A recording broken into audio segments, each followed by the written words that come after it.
찬양이 너무 크게 은혜가 됐습니다. 하나님의 말씀 따라 행진하기를 원합니다. 말씀 따라 행진하라. 어디서 많이 들으신 것 같죠? 우리 교회 표였었죠, 그죠? 모든 일에 하나님의 선하신 말씀의 인도를 받게 되시기를 바랍니다. 이제 오늘 저녁에도 수요 기도회라는 이름을 가지고 있지만은 예배를 드리시는 건데요.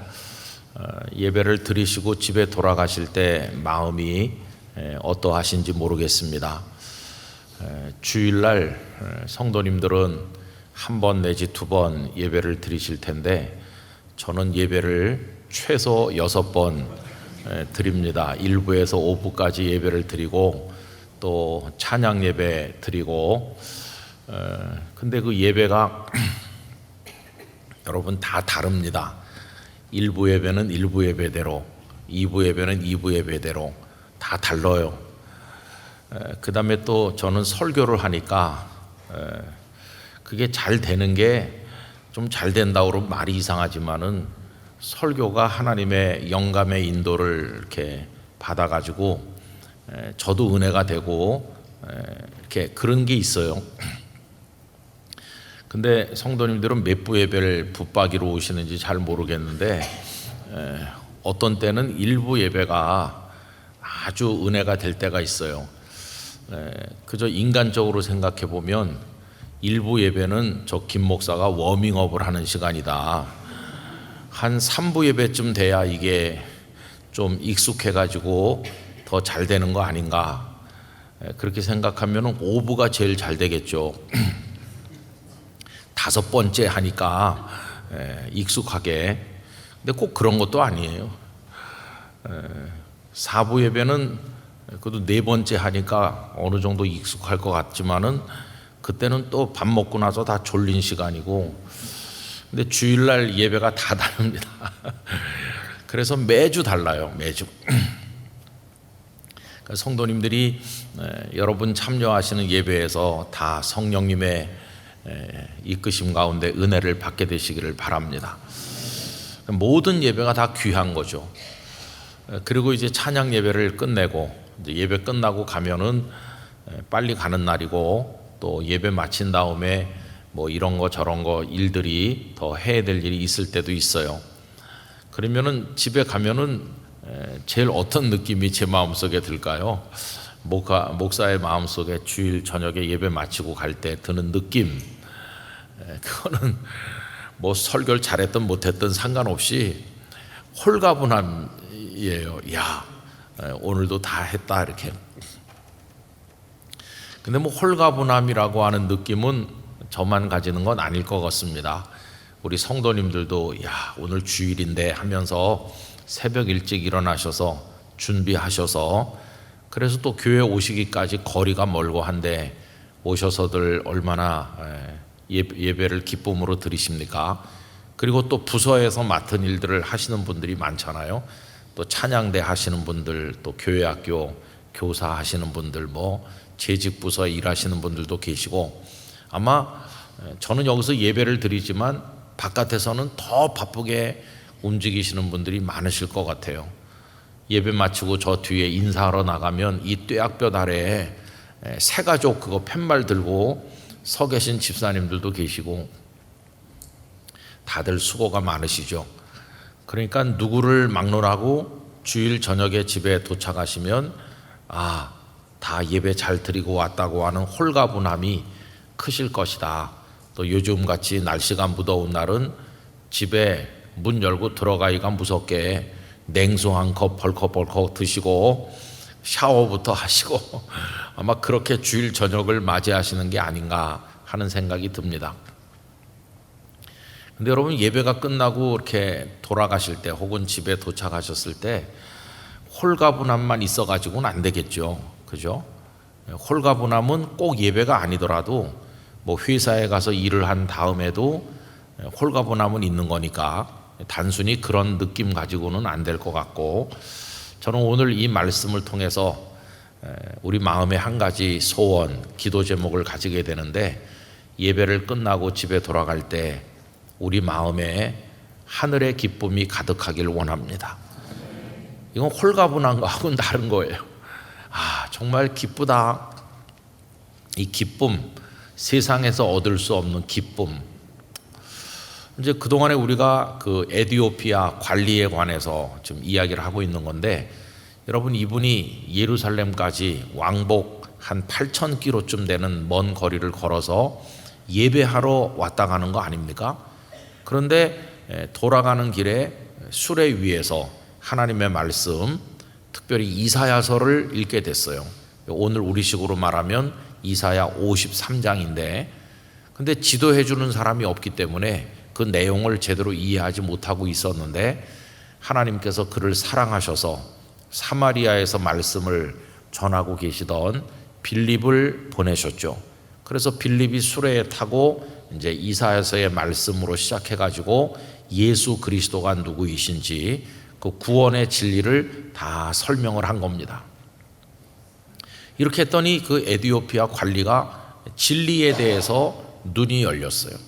예수 그리스도가 어떤 분이신지를 명확하게 알게 되었고 그 마음으로부터 고백하게 되었어요. 이제 그 과정이 자세하게 언급되지는 않았지만은 이 사람이 자기 죄를 깨닫고 예수님께서 자신의 구주로 하나님의 보내심을 받아서 오신 구원자라는 것을 다 알게 되었고, 믿고 구원받는 진리에 대해서 눈을 뜬 거죠.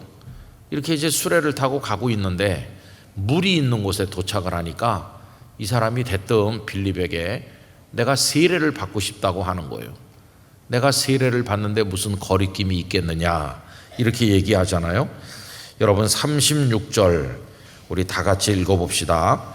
길 가다가 물 있는 곳에 이르러 그 내시가 말하되 보라, 물이 있으니 내가 세례를 받음에 무슨 거리낌이 있느냐, 이렇게 말했죠.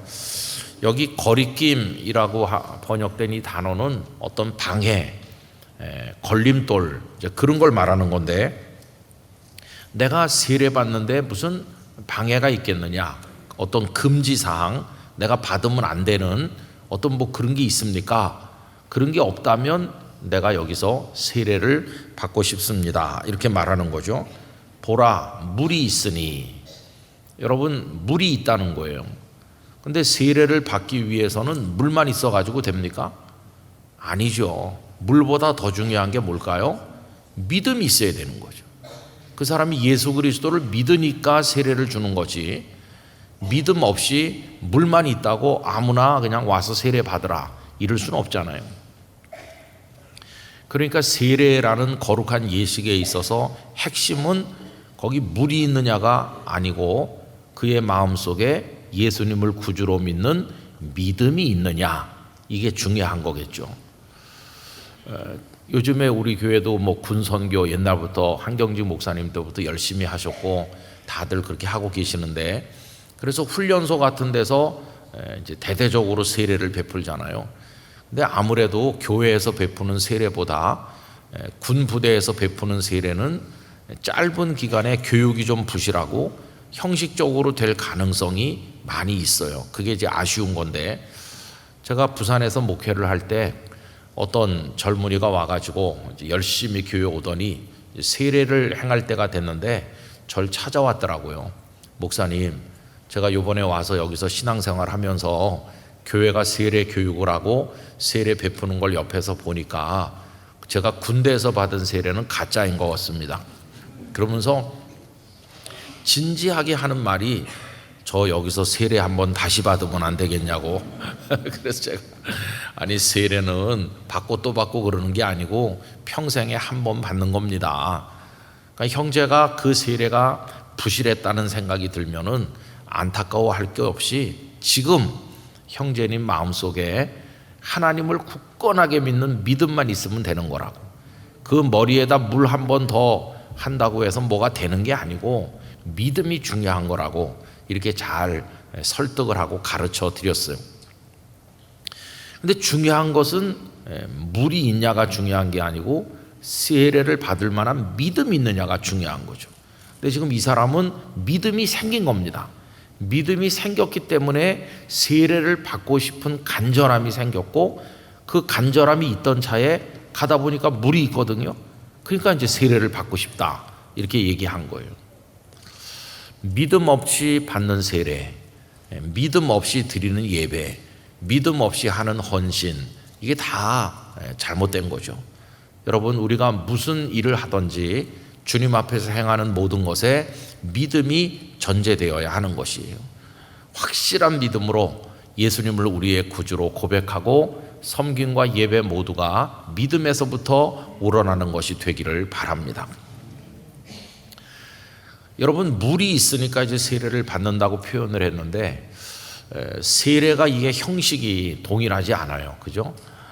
다 다릅니다. 뭐 침례 교회에서는 머리까지 물속으로 다 들어갔다 나오는 침례 예식을 행하기도 하고, 우리 장로교회에서는 대부분의 교회는 그냥 물을 찍어서 이렇게 머리에다 하는 그런 약식으로 세례를 베풀기도 하고 뭐 다양하게 하는 거죠. 그건 본질은 아니에요. 전에도 한번 말씀드린 적이 있습니다마는 제 부친께서 서울의 일을 정리하시고 경상북도 봉화라는 곳에 가셔서 과수원을 여름철에 하게 되셨는데, 그 면소재지라고 조그만데 교회가 딱 하나 있었습니다. 근데 그게 침례교회가 있었어요. 그래서 저희 부친은 장로지만 주일날 그 침례교회 가서 하나도 불편하지 않게 예배를 드렸어요. 근데 그 침례교회 목회자는 침례신학대학을 정상적으로 졸업하시고 또 목사 안수를 받은 그런 분이 아니었고, 저도 고등학교 때 그 교회를 여러 번 가봤는데 그냥 전도사님이셨어요. 근데 그 교단은 우리랑 조금 그때 제도가 달라가지고 뭐 신학대학교를 졸업하지 않아도 그냥 조금 배우고 통신으로, 옛날에 통신 교육이 많이 있었습니다. 그래가지고 책을 받아서 답을 써가지고 보내면 저쪽에서 채점을 해서 보내고 졸업한 걸로 해주고 뭐 이런 식으로 하는, 이분은 침례교회 집사님이었는데 어떤 마음의 은혜를 받으시고 통신으로 신학을 조금 공부하신 분이에요. 그랬더니 그 교단에서 이제 전도사라 이렇게 해준 거예요. 근데 워낙 벽촌이다 보니까 교육자가 없으시니까 이분이 그렇게 목회를 했어요. 뭐 성도가 그렇게 많진 않잖아요. 그런데 이제 우리도 이 교회들이 모여가지고 노회가 있는 것처럼 그 교단에도 이제 그런 게 있죠. 근데 거기서 이렇게 얘기를 하는 거예요. 전도사님, 그동안 현장에서 여러 해 동안 수고를 많이 하셨으니까 그 공로를 인정해서 목사로 세워드리기로 했습니다. 목사로 안수를 해주기로 했다는 거예요. 그러니까 평생 전도사를 해야 될 판인데 목사 안수를 받을 수 있는 기회가 생겼으니까 얼마나 이분이 흥분이 되셨겠어요.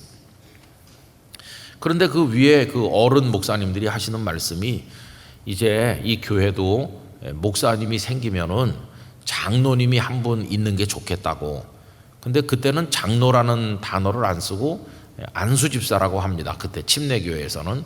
침례교회 안수집사님은 우리식으로 말하면 장로님이나 같은 거였어요. 그러니까 여기 성도들 중에서 믿음이 좋은 분을 안수집사로 한 분 뽑으시라고. 그래서 성도들이 모여가지고 투표를 했어요. 그래가지고 어떤 집사님이 안수집사로 이제 피택이 된 거죠. 근데 그 다음에 이제 문제가 생겼어요. 그 이제 노회, 우리식으로 말하면 노회고, 거기 그 어른들이 오셔가지고 이 집사님을 면접을 하는 겁니다. 집사님이 투표를 해서 뽑히셨는데, 우리가 집사님이 어떻게 태어나서 어떻게 그동안 신앙생활을 했는지를 쭉 들어보니까 문제가 있습니다.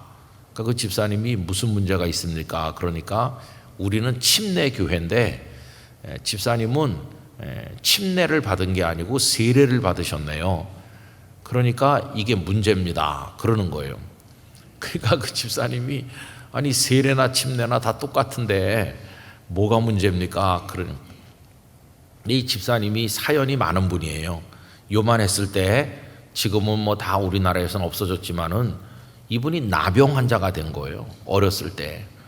그러니까 그때는 나병 그러면 뭐 이게 만사를 뭐 따져볼 필요가 없이 집에서 내보내야 되는 겁니다. 이래가지고 어린 나이에 부모를 떨어져서 버려지다시피 해가지고 안동 쪽에 있는 어느 나환자촌에 들어가서 정말 비참한 어린 시절을 보낸 겁니다. 눈썹도 다 빠져서 없고요. 그리고 이제 손도 다 손가락이 다 이렇게 손이 온전하질 않아요. 그렇게 된 거예요. 그런 상태로 이제 완치 판정을 받았어요. 그리고 이제 거기서 지내다 보니까 같은 처지에 있는 어떤 자매를 만난 거예요. 그래서 우리 둘이 같이 삽시다.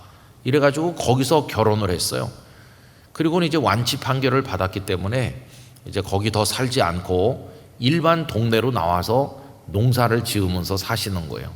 과수원도 하시고.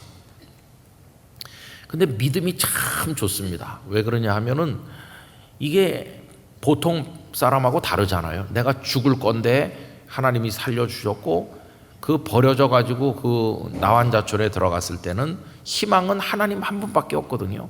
그러니까 그 희망이 하나님밖에 없기 때문에 그 신앙의 간절함이라고 하는 게 일반인하고 달라요. 막 골똘하고 간절하고 매달리고 뭐 그런 게 있는 거예요. 그래서 이 두 분이 나와가지고 그 불편한 몸으로 농사를 지으면서 교회에 얼마나 충성하는지 몰라. 몸이 불편하시지만 그 교회 주인 노릇하고 교회 재정을 다 감당하시고 이러면서 하니까 이제 안수 집사로 피택이 되신 거예요. 제가 고등학교 다니면서 이제 그 집사님 댁에를 여름에 갈 때마다 늘 매주일 갔는데 저희 아버님이 늘 그 댁에서 식사도 하시기도 하고 그렇게 했어요. 근데 저희 아버님이 이러시는 거예요. 너 이 집에 가서 놀래지 말라고. 그 손이 다 제대로 되지 않으셨다고.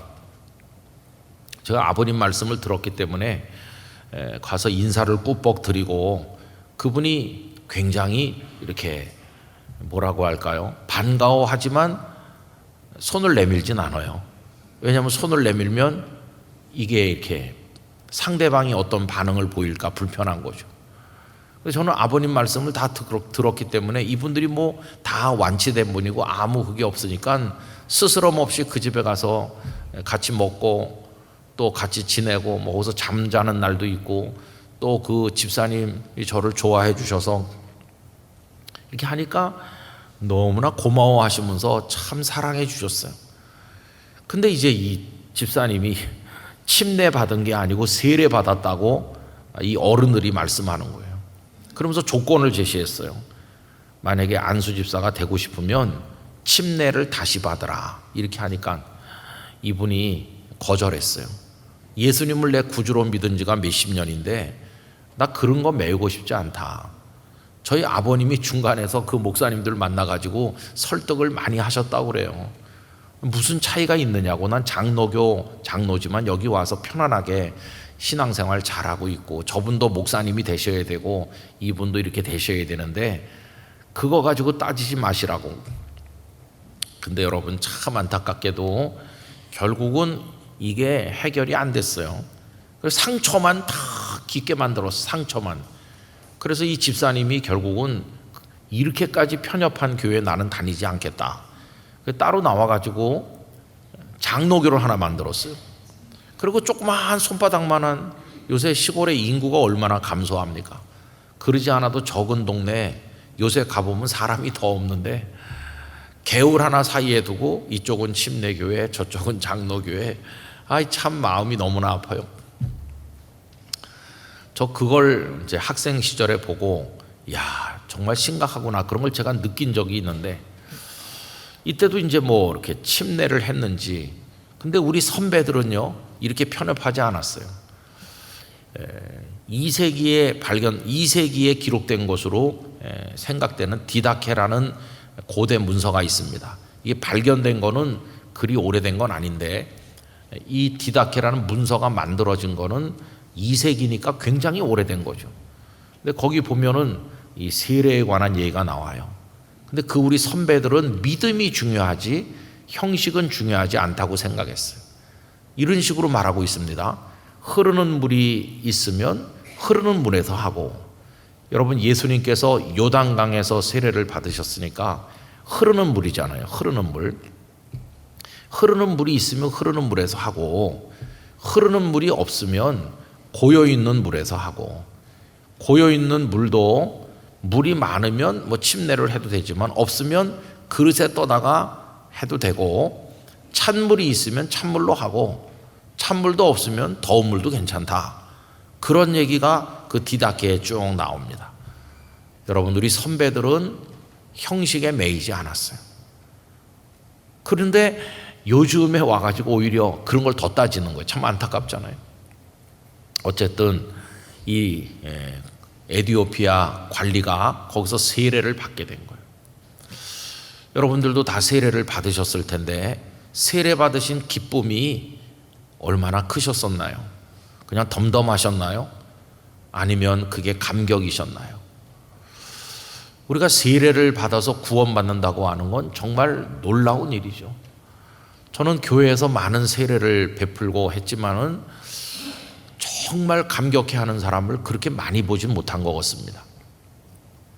근데 전에도 한두 번 말씀드린 것처럼 아마 제가 본 것 중에서 가장 감동받는 사람은 중국의 신장에서 베풀었던 세례인 것 같아요. 신장 우르무치는 뭐 300~400만 명 사는 큰 도시인데 우르무치가 아니고 거기서 따로 또 비행기를 타고 파키스탄 국경 거의 다 가는 카슈카르라고 하는 소도시에 갔어요. 그 소도시에 가니까 전부 무슬림이죠. 그런데 제가 묵는 호텔에 밤 1시에 한 남자가 세례 받으러 왔어요. 그래가지고 이분은 예수님을 어떻게 믿었느냐 하면 땅끝 교회에서 파송한 집사님 내외가 선교사로, 평신도 선교사로 가 있었는데 이분들이 뭐 그냥 집사님으로 있다 갔기 때문에 뭐 설교를 하거나 그렇게 하는 건 아니고 미용실을 경영하면서 앉아서 머리 깎고 뭐 이렇게 할 때 예수님 영화를 계속 보여주는 거예요. 근데 예수님 영화에 보면은 예수님께서 강가에 나오셔서 세례를 받으시는데 물속에 들어가서 받으시는 장면이 나오거든요. 그러니까 이 사람들이 그걸 보고 이제 예수님을 믿게 됐기 때문에 저보고도 그냥 머리에 하는 거 하지 말고 물속에 들어가서 하는 걸로 해달라고. 근데 밤 1시에 어디서 물속에 들어가겠어요? 그래가지고 그 얘기를 미리 들었기 때문에 한국에서 갈 때 그 어린애들 물 담으면 튜브 되는 거 있잖아요. 미니 풀장. 그거를 사가지고 차곡차곡 접어가지고 갔거든요. 그래서 그분이 온다고 그래서 저녁 먹고 그 호텔 화장실에다가 그걸 불어가지고 만들어가지고 그 물을 받기 시작하는데 뭐 호수가 있어야 되는데 호수가 없으니까 그걸 이제 이렇게 그릇에 받아가지고 쏟고 이걸 한 서너 시간 해갖고 간신히 이렇게 물을 받았어. 근데 안 오는 거예요. 사람이 온다고 그러더니. 그래서 거기 그 남자 집사님, 땅끝 교회가 보낸 남자 집사님 한 분하고 저하고 저를 동행해서 갔던 장로님 한 분하고 셋이서 마냥 그분 오길 기다리는데 밤 1시에 왔더라고. 어떻게 지금 왔냐고 그러니까 주위에 눈을 피해야 되니까 눈을 피하기 위해서 밤 1시에 그래가지고 우리가 거기서 세례 침례처럼 했어요.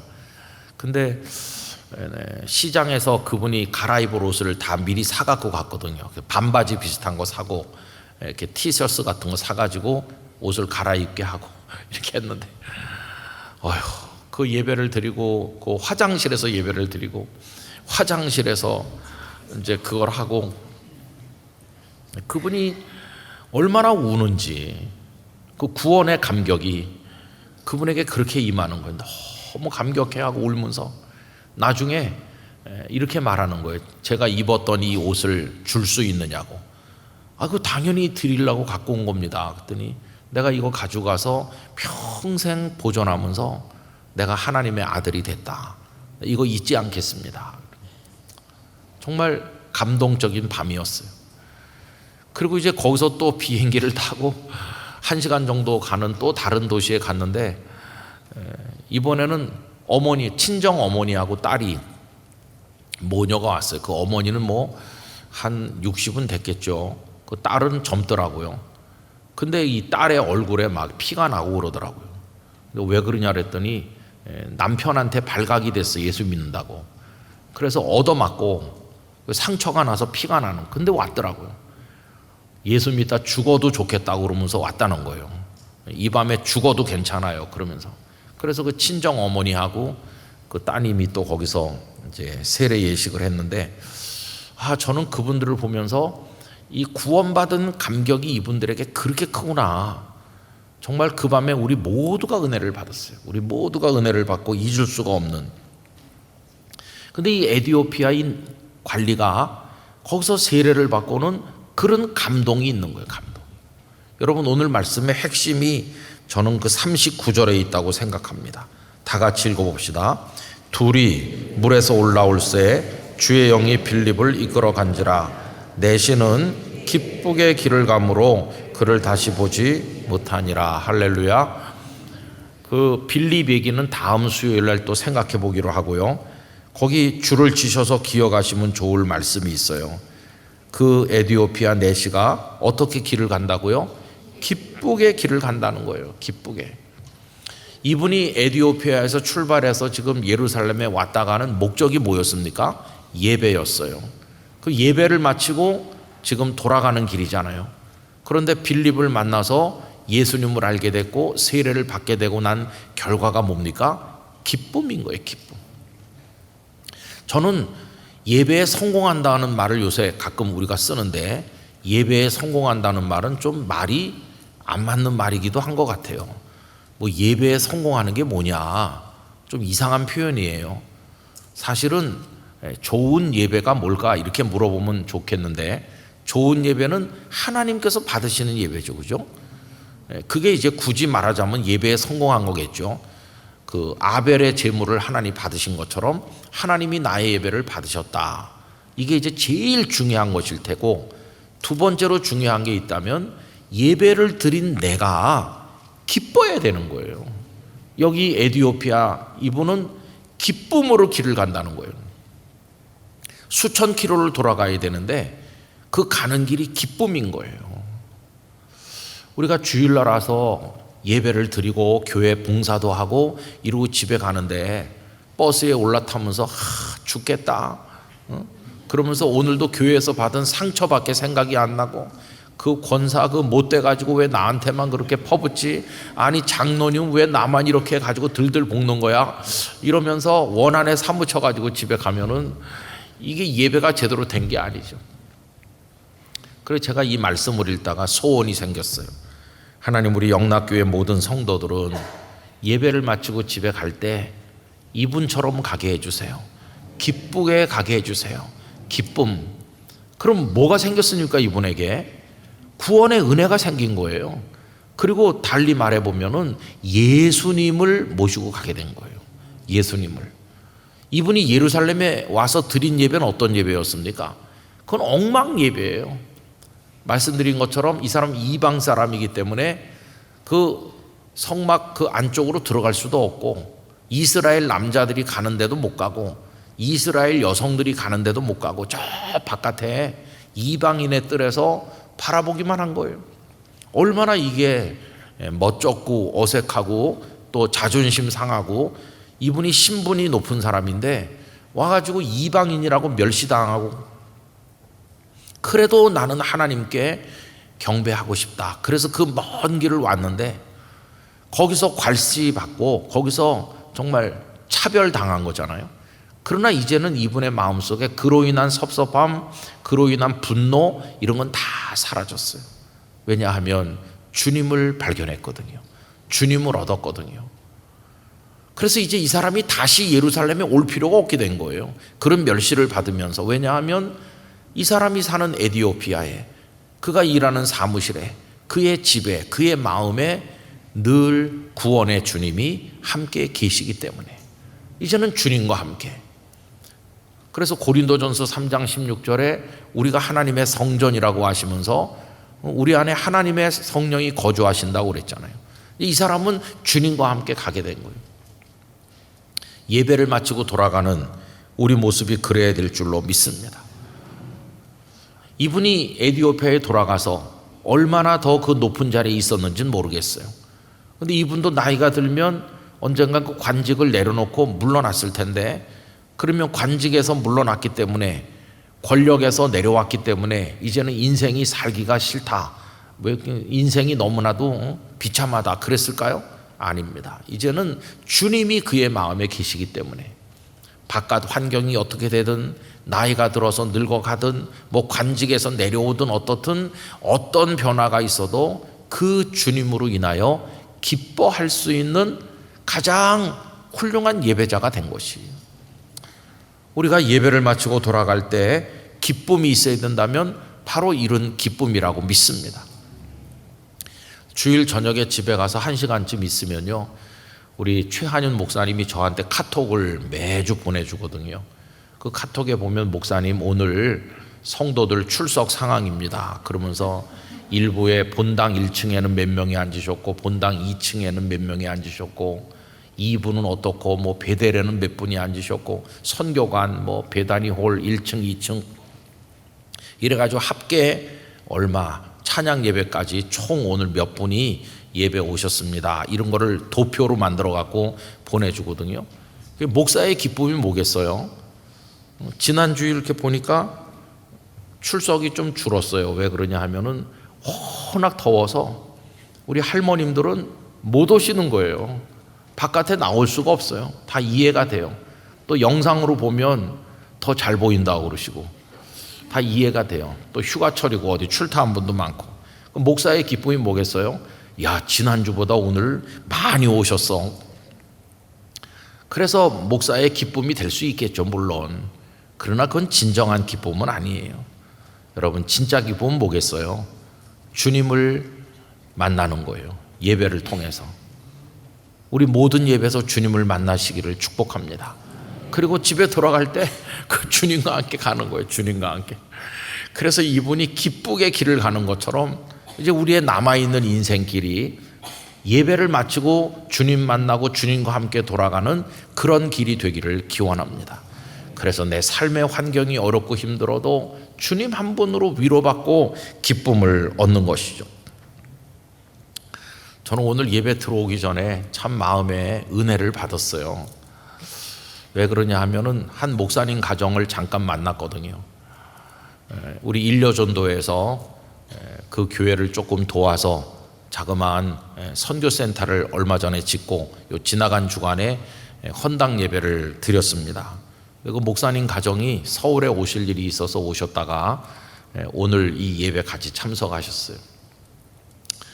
목포 노회, 목포 노회에 소속된 거기 섬들이 많은데 거기 능산도라는 섬에 능산교회 목사님이세요. 그런데 목사님이 그 교회에 들어갔을 때는 교인이 한 명이었대요. 한 명. 그래서 들어가서 목사님이 울었대요. 하나님, 내가 아무리 부족하지만 한 명이 뭡니까? 이렇게. 근데 몇 달 지나는데 눈물이 많이 나셨대요. 왜냐하면 나같이 부족하고 연약한 사람에게 한 명의 영혼도 너무나도 귀하다 이렇게 생각하셨대요. 영혼 한 사람을 소중하게 여기는 마음은 아무나 가질 수 있는 마음이 아닙니다. 교인이 많은 교회 목회하는 사람들은요, 영혼에 대한 사랑이 없을 때가 많아요. 뭐 많이 늘 와 계시니까 한 영혼의 소중함을 잘 몰라요. 그런데 우리 목사님은 그 한 사람으로 인한 감사를 하나님 앞에 드렸대요. 그 지금은 어떻게 됐을까요? 지금은 12배로 부흥해갖고 12명. 근데 그 동네 그러면 인구가 전부 다 한 몇 명인가? 그 섬에 사는 주민 전체가 24명이래요. 근데 이제 12명이 절반이 나오시게 된 거예요. 저는 빠른 시간 안에 24명이 다 나오는 섬이 될 거라고 믿습니다. 거기 조그맣게 우리 일여전도회가 선교센터를 지은 것은 이제 육지에서 그 섬에 젊은이들도 오고 이제 많은 이들이 와서 거기서 이제 수련회도 하고 뭐 이렇게 저렇게 하겠죠. 화장실도 변변히 없었던 이제 거기다가 다 그런 시설을 우리 일여전도회가 수고해서 하신 거예요. 저는 목사님과 사모님의 말씀을 들으면서 야, 요즘에도 이렇게 주님을 사랑하는 목사님 가정이 있구나 큰 감동을 받았어요.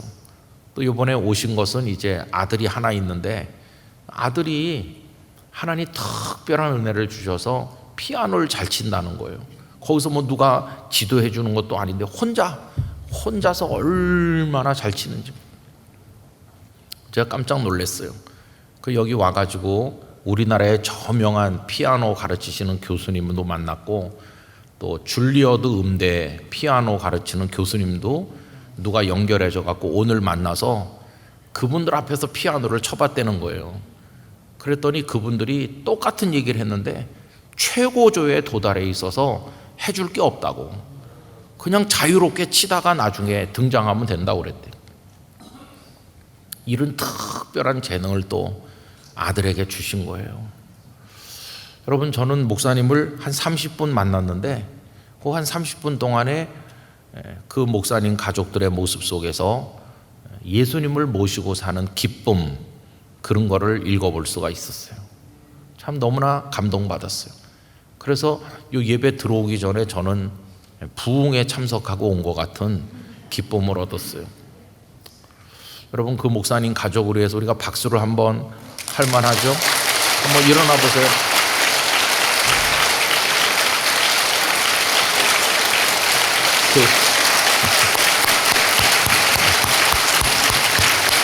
감사합니다.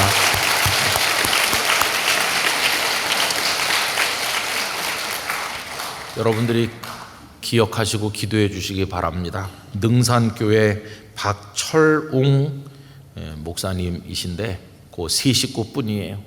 여러분들의 많은 기도를 부탁을 드리겠습니다. 저는 오늘 이 말씀을 생각을 하면서 우리가 예수님을 믿는 게 뭔가에 대해서 많이 생각해 봤어요. 우리 머릿속을 채우고 있는 게 정말 복잡해요. 교회 생활 자체가 복잡해요. 뭐 교회 많은 일들을 해야 되고, 일을 하자면 뭐 이렇게 복잡한 절차가 있어야 되고, 그러는 과정에 기쁜 일도 있지만 상처도 받고, 뭐 이렇게 복잡한 게 많잖아요. 근데 사실 예수님을 믿는 건 아주 단순한 겁니다. 만군의 하나님 여호와를 찬미하고 영광을 돌리고 그 독생자 예수님을 주신 은혜에 기뻐하고, 예수님께서 우리와 같이 계심으로 인해서 감사하면서 살면 되는 겁니다. 그죠? 그러면서 예수님이 있어서 내가 이렇게 기쁩니다. 그거를 다른 사람들에게 말해주면 되는 거예요. 착하게 살고 정직하게 살고. 근데 우리 한국교회 지금 없어진 게 뭐냐 하면요, 이게 없는 거예요. 예배를 마치고 나가는 성도들의 얼굴이 어두운 거예요. 방금 예배를 마치고 나왔는데 화가 많이 나가지고 나오는 사람들처럼, 그럼 그 예배가 그게 뭡니까? 그게 그 예배는 죽은 예배인 거죠. 그래서 우리 영락교회 성도들이 예배를 마치고 나갈 때 다 천사같이 그 마음에 예수 그리스도로 인한 기쁨, 주님 이제 내 남은 인생에 건강하든지 병약하든지 내 형편이 어떠하든지 예수님 한 분만으로 내가 남아있는 인생길을 걸어가겠습니다. 그게 예배에 성공한 사람이고 하나님의 축복을 진짜로 받은 사람이에요. 그런 분이 되시기를 진심으로 기원합니다. 이 말씀이 오늘 어려운 얘기가 하나도 없으니까 그냥 기도 제목도 단순한 거예요. 주님, 제가 주님을 진정으로 옳게 예배하게 하시고 주님으로 인한 기쁨이 저의 인생 천국에 이르는 그날까지 이 사람 돌아가는 길에 주님이 함께 하시고 언제나 그 이후에도 함께 하셨을 텐데 저에게도 그런 은혜를 주시옵소서. 그 축복을 기원합니다. 기도하겠습니다. 아버지 하나님, 8,000km 왕복의 거리를 예배하고 돌아가는 이 관리에게 주님께서 나타나 주시고 빌립을 통해 말씀을 통해서 주님 만나게 해주심으로 그가 돌아갈 때는 큰 기쁨으로 그 길을 갔습니다. 관리이기 때문에 얻는, 또 재물이 많기 때문에 누리는, 또 먼 길을 왔다 가는 어떤 인간적인 그런 성취감이 아니라 주님이 주시는 기쁨으로 충만하였습니다. 주님, 저희들도 주님으로 인해 기뻐하는 성도가 되기를 원합니다. 특별히 예배하고 돌아갈 때 주님 만난 기쁨이 넘치게 하시고 천국에 이르는 그때까지 그 기쁨 안에 살게 하여 주시옵소서. 예수님 이름으로 기도하옵나이다. 아멘.